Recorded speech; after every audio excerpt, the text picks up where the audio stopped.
இன்னைக்கு அண்ணாமலையை கூப்பிடுறாது தற்செயலாக இருந்தால் அது பரவாயில்லை. திட்டமிட்டு அது செய்தால் பாஜக பழைய நிலைமைக்கு போகும். அண்ணாமலையால் மாற்றம் பண்ண வந்த வாக்குகள் பெரும்பகுதி சீமானுக்கே போயிடும். எடப்பாடிக்கு அது வராது. இந்த வாக்கை அண்ணாமலையே கோட்டை விட்டார். நான் ஏதோ அண்ணாமலைக்கு ஆதரவாக பேசுகிறவன்னு நினைக்க வேண்டாம், உண்மையை பேசக்கூடியவன். ஈரோடு கிழக்கில் நிற்காதது மூலமாக அண்ணாமலையே சீமான்ட்ட கோட்டை விட்டார். ஆர்கே நகரில் டாக்டர் தமிழிசை மீது உள்ள வன்மம், பொறாமை, காழ்ப்புணர்ச்சி காரணமாக அவரை தூக்கி வீசிடலான்னு பாஜக காரங்க எல்லாரும் செய்து பாஜகவை தமிழ் தேசியம் சீமான் எழுச்சி அடைய செய்துக்கிட்டு பாஜகவை ரொம்ப மோசமான ஒரு வாக்குக்கு தள்ளினாங்களா இல்லையா? அந்த மாதிரி ஈரோடு கிழக்கிலே வந்து அண்ணாமலை மீது உள்ள பொறாமையில் பாஜக தலைவர்கள் வந்து சீமான் கையில் ஸ்டாலின் வர்சஸ் சீமான்கிற களத்தை கொடுத்துட்டாப்புல. இது கற்பனை அல்ல, நிஜம், நடந்தது. பிராமண சமுதாயத்திலே இந்த மேல்தட்டு வாசிகள் மூக்கற்பட்டு நிற்பார்கள். களம் கீழ்மட்டத்தில் சீமானுக்கு சாதகமாக இருக்கும். காரணம், மாற்று என்று அண்ணாமலை எடுத்த வாக்குகளுக்கு மாற்றாக அண்ணாமலையே நிற்காது. குறிப்பாக பிராமண சமுதாய மத்தியில் சீமானுக்கு பெரிய பூஸ்டை கொடுக்க போகுது. 5 பிராமணர்களை சீமான் கேண்டிடேட்டாக போடுறாரு சட்டமன்றத்தில் எல்லாம். ஆமாம், டிக்கடித்த விஜய், துணை முதல்வர் சீமான். அட போங்கப்பா மோசடிக்கார பசங்களா, நீ அன்னைக்கு அடிச்ச இந்த மோசடி கோஷ்டியை திடீர்னு என்னால் அவருக்கு கருத்து கணிப்பு பண்ணுவாங்க.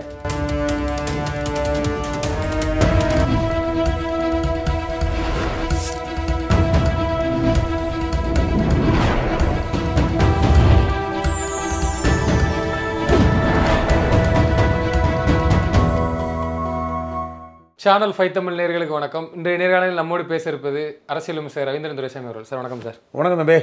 சார், டெல்லியில் இன்றைக்கி அமித்ஷா தலைமையில் பாஜக பொறுப்பாளர்களுக்கெல்லாம் ஒரு கோர் கமிட்டி மீட்டிங் நடக்குது. அதில் எல்லாரும் போயிருக்கிறாங்க. கிட்டத்தட்ட முன்னாள் மாநில தலைவர் எல்லாரும். அண்ணாமலை வந்து கலந்துக்கிடலை. என்ன காரணம், என்ன நடக்குது சார்? அழைக்கப்பட்டிருக்கலாம், தனிப்பட்ட காரணங்களுக்காக போகாமல் இருக்கலாம். கட்சி கட்டுப்பாட்டுக்கேற்ப அமித்ஷா தலைமையில் கூடக்கூடிய மையக்குழு முடிவுக்கு நான் கட்டுப்பட்டுறேன்னு அவர்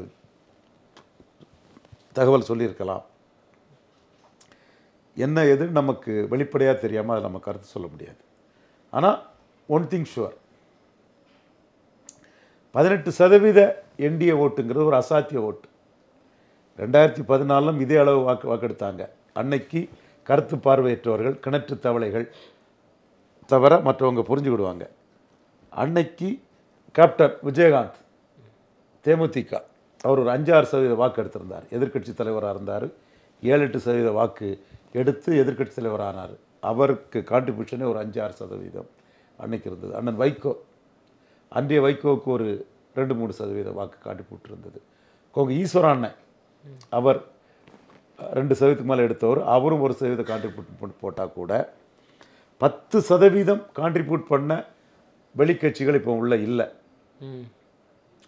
இப்போ கூடுதலாக ஓபிஎஸ் இருக்கிறாரு, டிடிவி இருக்கிறார். அப்போ ஓபிஎஸ், டிடிவி, மோடி பிரதமர், தென் அண்ணாமலை, இதெல்லாம் 10% ஓட்டு வருது. இந்த 10% ஓட்டில் மாற்றம்ங்கிறதுக்காக அண்ணாமலை எடுத்த ஓட்டு குறைஞ்சபட்சம் 5% இருக்கும். நீ பிராமண சமுதாயத்தை எடுத்துக்கிடுங்க. தமிழ்நாட்டில் முன்னேறிய சமுதாயம், ஃபார்வர்ட் லிஸ்ட்டில் இருக்கிறாங்க. அவர்கள் 2016 மோடியா லேடியான்னு கேட்டதுக்கு ஜெயலலிதா அம்மையாருக்கு ஓட்டு போட்டாங்க. யாருக்கு ஓட்டு போட்டாங்க? ஜெயலலிதா அம்மையாருக்கு ஓட்டு போட்டாங்க. 2019 டிவி பெட்டி அடித்து மாற்றம்னு வந்தார் கமலஹாசன், உலகநாயகன் கமலஹாசன். அவருக்கு ஓட்டு போட்டாங்க பிராமண சமுதாயம். அதே பிராமண சமுதாயம் 2024 யாருக்கு ஓட்டு போட்டாங்க? மோடி பிரதமர்னு ஓட்டு போட்டாங்க. யாருக்காக போட்டாங்க? அண்ணாமலை மாற்றம் வேணும்னு சொன்னதுக்காக போட்டாங்க. அப்போ 2014 ஜெயலலிதாவுக்கு வாக்களித்த பிராமண சமுதாயம், 2019 தங்கள் மகன் பிளட்டி ஸ்டிக்கர் தான் வாட்டர் என கமலஹாசனுக்கு வாக்களித்த பிராமண சமுதாயம், 2024 மோடி பிரதமர்னு வாக்களிக்கிறாங்கன்னா அண்ணாமலைக்குரிய மாற்றத்துக்காக வாக்களிக்கிறாங்க. இதுதான் பாஜக துவேஷம் கொண்டவர்களும் அண்ணாமலை மீது துவேஷம் கொண்டவர்களும் பூனை கண்ணை மூடிட்டா பூலகம் இருண்டு போயிடும் என்ற அடிப்படையிலும் கிணட்டு தவளைகளாக உண்மையை பார்க்க மறுக்கிறார்கள். தமிழக பாஜக தலைவர்களுமே பலரில் அது அடக்கம், பலரும் இதில் அடக்கம். இந்த வாக்கை அண்ணாமலையே கோட்டை விட்டார். நான் ஏதோ அண்ணாமலைக்கு ஆதரவாக பேசுகிறவன்னு நினைக்க வேண்டாம், உண்மையை பேசக்கூடியவன். ஈரோடு கிழக்கில் நிற்காதது மூலமாக அண்ணாமலையே சீமான்ட்ட கோட்டை விட்டார். அது அண்ணாமலை கோட்டை விட்டாரா, ஆர்கே நகரில் டாக்டர் தமிழிசை மீது உள்ள வன்மம், பொறாமை, காழ்ப்புணர்ச்சி காரணமாக அவரை தூக்கி வீசிடலான்னு பாஜகக்காரங்க எல்லாரும் செய்து பாஜகவை தமிழ் தேசியம் சீமான் எழுச்சி அடைய செய்துக்கிட்டு பாஜகவை ரொம்ப மோசமான ஒரு வாக்குக்கு தள்ளுனாங்களா இல்லையா? அந்த மாதிரி ஈரோடு கிழக்கிலே வந்து அண்ணாமலை மீது உள்ள பொறாமையில் பாஜக தலைவர்கள் வந்து சீமான் கையில் ஸ்டாலின் வர்சஸ் சீமான்கிற களத்தை கொடுத்துட்டாப்புல. இது கற்பனை அல்ல, நிஜம் நடந்தது. களத்துக்குள்ளே பாஜக வரல, களத்துக்குள்ளே எடப்பாடி வரல, அந்த இடத்துக்குள்ளே சீமானுக்கே அந்த இடத்த கொடுத்துட்டாங்க. நான் இது ஏன் விளக்கமாக சீமானை பற்றி பேசுகிறேன்னா, 1.1% இருந்த சீமான் இன்னைக்கு 8.3க்கு ஏற்றி விட்டுருக்காங்கன்னா default of BJP and others. இன்னைக்கு 8.3% இருக்கக்கூடிய சீமான் 18% என்டிஏ ஓட்டில் இந்து நாடார்கள் வாக்குகள், தேவேந்திரகுல வேளாளர்கள் வாக்குகள், ஒரே குட்டையில் மூறிய வட்டைகள் என்று பெருந்தலைவர் காமராஜ் கரத்தை கூறி இந்து நாடார்கள் வாக்குகளை, பட்டியல் வெளியேற்றம் பல்லர்களே பாண்டியர்கள் என்று தேவேந்திரகுல வேளாளர்கள் வாக்குகளை, ஆடு மாடு மேய்த்தல் அரசு தொழில், கோனேரி குப்பன் கோன் கோட்டை, நீ அது மராத்தியம் கோட்டைன்னு சொல்லும்போது உனக்கு கோபப்படாத போது, தமிழன் கோட்டைன்னு சொல்லும்போது கோன் கோட்டைன்னு போது ஏன் கோபப்படுற, இது எப்படி நியாயம்னு கேட்டு அந்த வாக்குகளை சீமான் கன்சால்டேட் பண்ணிகிட்ருக்கிறார். அதையும் தாண்டி விக்கிரவாண்டியில் ஈரோடு கிழக்கில் எடப்பாடி பழனிசாமி இருக்காதது, நான் வன்னியர்கள் மத்தியில் சீமான் தான் லீடருங்கிற இமேஜ், எடப்பாடி 10.5க்கும் வன்னியருக்கும் பயந்து களத்தை விட்டு போயிட்டாருங்கிற இமேஜ் உருவாயிருக்குது. இது களத்தில் கேட்டால் தெரியும். கருத்து கணிப்பு கோஷ்டிகள் இதை கேட்கணும். விக்கிரவாண்டியில் நிற்காதது சீமானுக்கு இமேஜை வளர்த்துருக்கிறதா, எடப்பாடி இமேஜ் பாதிக்கப்பட்டிருக்கிறாரா, அரசியல் வியாபாரியாக தான் விஜயை பார்க்கிறாரான்னு கேட்கணும். அப்பாவும் சொல்லுவான் நிற்காதது தப்புன்னு சொல்லுவான். அதுபோல் ஈரோடு கிழக்கில் எடப்பாடி நிற்கல, அண்ணாமலையே நிற்கல. இப்போ அண்ணாமலையோட நோக்கம் கெடும் வகையில் பாஜக 20% ஓட்டோடு வந்து அதிமுகவோட கைகுலுக்கியிருக்கிறாங்க. 20% ஓட்டு மோடி எதிர்ப்பு அரசியலுக்கு டைல்யூட் ஆகுது. அது பெரிய ப்ளஸ். அதை அவங்க அனுபவிக்க தான் செய்வாங்க, அதை வரவேற்க தான் செய்வாங்க. ஆனால் அதற்கான கால நேரம் சட்டமன்றமாங்கிறது ஒரு பெரிய கேள்விக்குறியாக இருக்குது. இன்றைக்கி அண்ணாமலையை கூப்பிடுறாது தற்செயலாக இருந்தால் அது பரவாயில்லை. திட்டமிட்டு அது செய்தால் பாஜக பழைய நிலைமைக்கு போகும். அண்ணாமலையால் மாற்றம்னு வந்த வாக்குகள் பெரும்பகுதி சீமானுக்கே போயிடும். எடப்பாடிக்கு அது வராது. அப்போ அண்ணாமலை இல்லாத இடத்துல அண்ணாமலை வாக்கு சீமானுக்கு தான் போங்கிறீங்க. சீமான் தான் அந்த வாக்கை குறி வச்சு பண்ணுறார். அந்த வாக்கின் தன்மைகளை உணர்ந்துட்டார். களத்தில் நிற்கிறார். இந்து நாடார் வாக்குகள் ஒவ்வொன்றா ஸ்கெட்ச் போட்டு தூக்குறார். தேவேந்திரகுல வாக்குகள் தெளிவாக அந்த உணர்வை புரிஞ்சுக்கிட்டு விளையாடுறாரு. யாதவர் வாக்குகள் அவரே சொல்கிறாரு, யாதவர் வாக்குகள் எனக்கு தானா போடுவான். ரொம்ப கான்ஃபிடண்ட்டாக பேசுகிறார். அதே மாதிரி நான் வன்னியார், நான் வெள்ளாள கவுண்டர், பிராமணர்கள். இதில் பிராமணர்கள் ஓட்டத்தான் ரொம்ப பெருசாக நம்ம சிலாகிச்சு பேசணும். ஒரு சில பிராமண கருத்துருவாய்கள் தங்களை நினைத்துக் கொள்பவர்கள், வெப் தொலைக்காட்சி நடத்தும் சகோதரர்கள், சர்வே கம்பெனி நடத்தும் சகோதரர்கள் தாங்கள் தான் பிராமணர்களின் பிரதிநிதிகள் என்று கருதுகிறார்கள். சாதாரண ஏழை எளிய பிராமணர்கள் சீமானை நம்புகிறார்கள், சீமானுக்கு வாக்களிக்க தயாராக இருக்கிறார்கள். பிராமண சமுதாயத்திலே இந்த மேல்தட்டு வாசிகள் மூக்கற்பட்டு நிற்பார்கள். களம் கீழ்மட்டத்தில் சீமானுக்கு சாதகமாக இருக்குது. காரணம், மாற்றென்று அண்ணாமலை எடுத்த வாக்குகளுக்கு மாற்றாக அண்ணாமலையே நிற்காதது. மாற்றென்று அண்ணாமலை எடுத்த வாக்குகளுக்கு மாற்றாக அண்ணாமலையே நிற்காதது. இது கடும் அதிருப்தியை மாற்றென்று விழுந்த வாக்காளர் மத்தியில் ஏற்படுத்தி இருக்கிறது. குறிப்பாக பிராமண சமுதாய மத்தியில் சீமானுக்கு பெரிய பூஸ்டர் கொடுக்க போகுது. 5 பிராமணர்களை சீமான் கேண்டிடேட்டாக போடுறாரு. 5 பிராமணர்களா? எஸ், 5 பிராமணர்களை கேண்டிடேட்டாக போடுறாரு.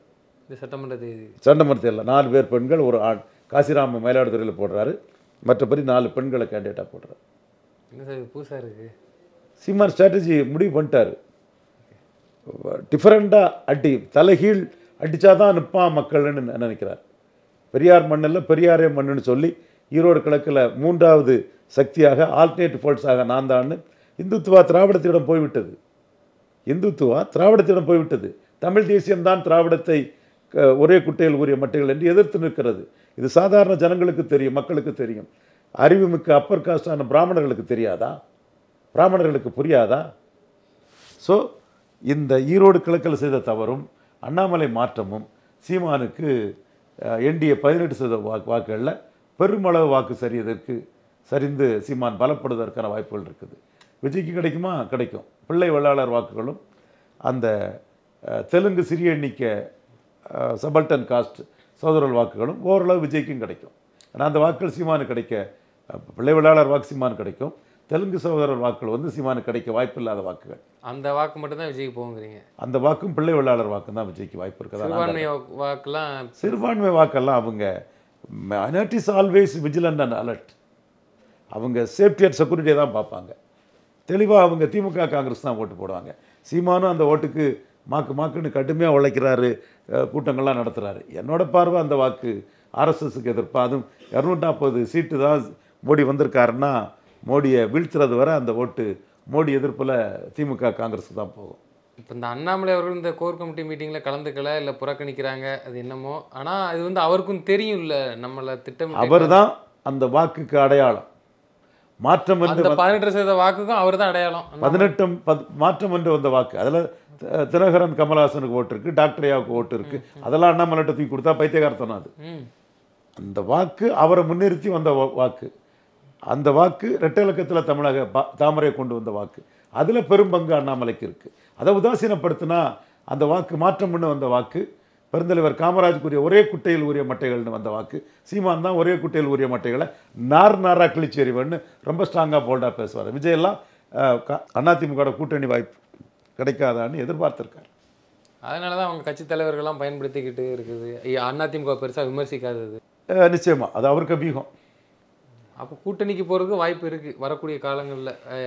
ஏடிஎம்கே என்ன சீட்டு ஷேர் பண்ணுவீங்க? பலன் நிரூபிக்காதவருக்கு என்ன சீட்டுன்னு முடிவு பண்ணுவீங்க?